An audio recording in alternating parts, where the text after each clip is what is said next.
Assalamualaikum warahmatullahi wabarakatuh. Shalom, Om Swastiastu, Namo Buddhaya, salam kebajikan. Selamat pagi, siang, dan malam untuk yang menyaksikan. Perkenalkan, saya Hanisha Fitri dengan NPM 10221848 dari kelas 4A 25.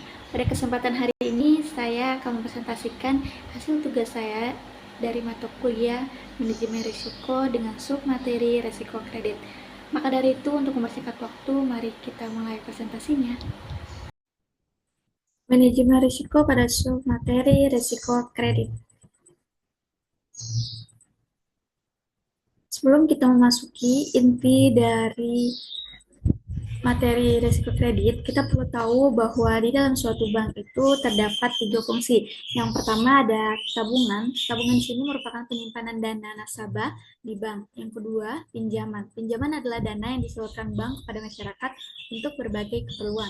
Yang ketiga, itu jasa. Jasa adalah bank menawarkan berbagai layanan yang mendukung kegiatan perbankan seperti transfer, pembayaran tagihan, dan lainnya. Selain itu juga ada sumber dana bank.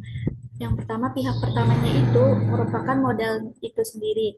Yang kedua, pihak keduanya itu merupakan pinjaman dari lembaga lain. Dan yang ketiga, pihak ketiganya itu bersumber dari masyarakat.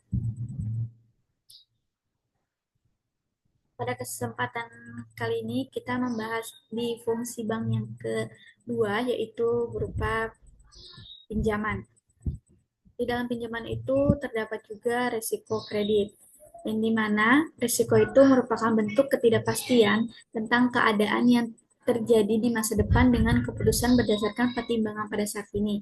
Sedangkan kredit itu pemberian uang atau piutang berdasarkan perjanjian atau kesepakatan pinjam-meminjam antara bank dengan pihak lain untuk membayar kembali pinjamannya setelah jangka waktu tertentu yang disertai bunga.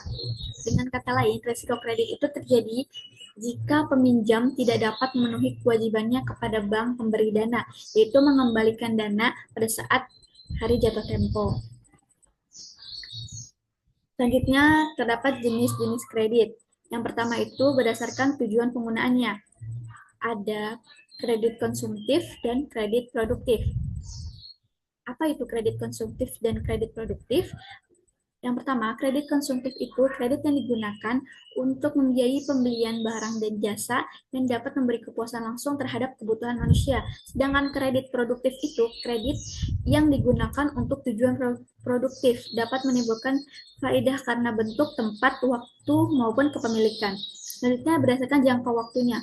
Tentu kalau jangka waktu itu pasti ada kredit jangka pendek, menengah, dan panjang. Yang dimana kredit jangka pendek ini waktu maksimalnya itu 1 tahun. Kalau kredit jangka menengah itu berjangka waktu 1 tahun sampai 3 tahun. Lalu kalau kredit jangka panjang itu berjangka waktu lebih dari 3 tahun.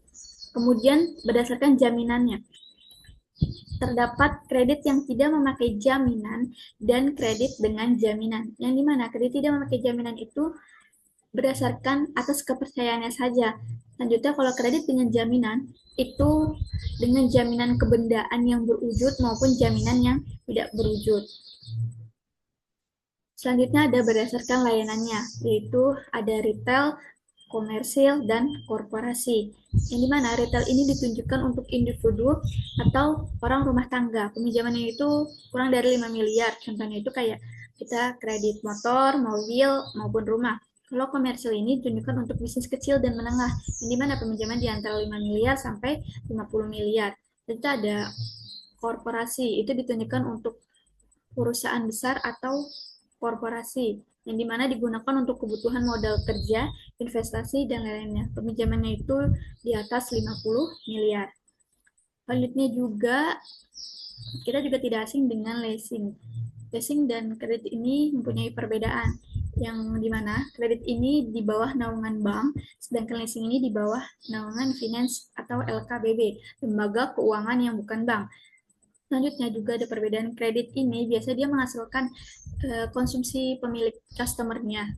Misalnya untuk perusahaan BPKB, untuk mobil dan motor itu ke polisi, kalau rumah ke BPN. Selanjutnya, kalau perbedaan untuk leasing ini, barang yang dihasilkan itu untuk modal produksi atau produktif. atau juga leasing ini perjanjiannya dengan notaris.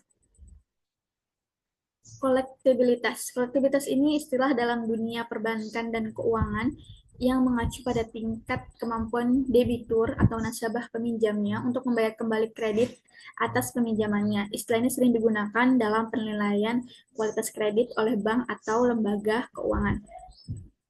Terdapat klasifikasi kolektibilitas berdasarkan aturan OJK, Otoritas Jasa Keuangan, yang dimana orang yang masuk ke kolektibilitas satu itu disebut lancar.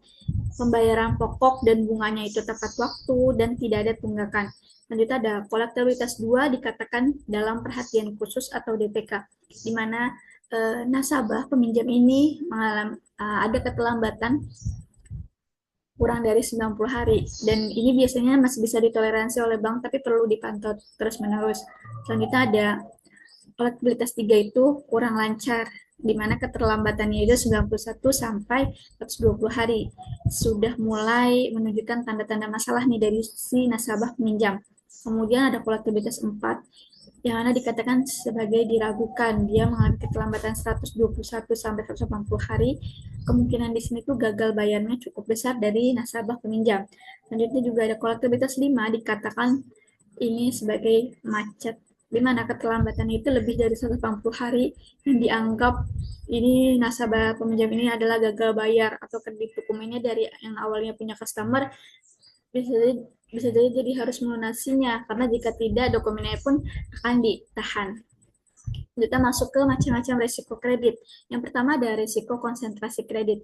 Risiko ini timbul akibat konsentrasi penyediaan dana kepada satu pihak atas kelompok lain, industri, sektor, dan atau area geografis tertentu yang berpotensi menimbulkan kerugian yang cukup besar yang dapat mengancam kelangsungan usaha lembaga keuangan yang memberikan kredit. Lanjutnya ada country risk, yang dimana risiko ini timbul dari ketidakpastian karena memburuknya kondisi perekonomian negara dalam membayar utang, gejolak sosial, politik, serta kebijakan suatu negara, antara lain rasionalisasi atau pengembalian aset, kontrol nilai tukar, dan atau devaluasi nilai tukar. Dalam konteks ini juga terdapat berbagai macam resiko kreditnya itu berupa sovereign risk, di mana pemerintah suatu negara tidak dapat atau tidak bersedia memenuhi kewajibannya. Ada transfer risk, yang dimana pihak asing di luar negeri tidak dapat menyediakan atau memperoleh valuta asing untuk memenuhi kewajibannya karena terdapat pembatasan tertentu. Lalu kemudian ada macroeconomic risk, yang dimana pihak asing di luar negeri tidak dapat memenuhi kewajiban akibat perubahan kebijakan ekonomi di negaranya, seperti peningkatan suku bunga yang bertujuan untuk stabilitas nilai mata uang. Masuk ke contoh risiko kredit. Kita sering menemukan contoh risiko kredit itu pada perumahan, yang dimana seorang karyawan mengajukan kredit perumahan untuk membeli rumah. Bank menyetujui kredit tersebut dengan berbagai syarat, termasuk suku bunga dan jangka waktu pembayarannya. Namun, setelah beberapa bulan, peminjam tersebut kehilangan pekerjaan dan tidak mampu lagi membayar cicilan. Akibatnya, bank mengalami risiko kredit karena tidak dapat kembali mendapatkan uangnya. Selanjutnya juga ada kredit konsumtif, yang dimana seorang individu mengajukan kredit konsumtif untuk membeli barang elektronik.